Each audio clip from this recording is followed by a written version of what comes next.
सुद्धा साखर कारखान्या एवढाच दर द्यायला पाहिजे।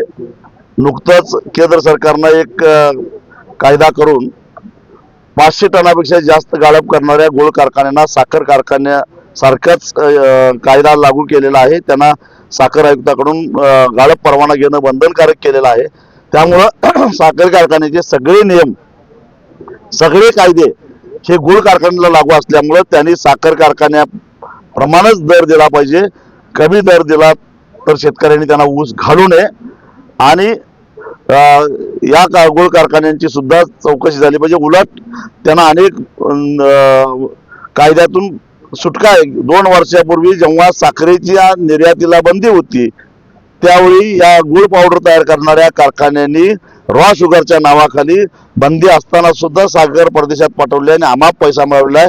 त्यामुळं या गूळ कारखान्याने सुद्धा साखर कारखान्याच्या बरोबरीनेच दर दिला पाहिजे। आम्ही गप्प बसणार नाही। महापालिका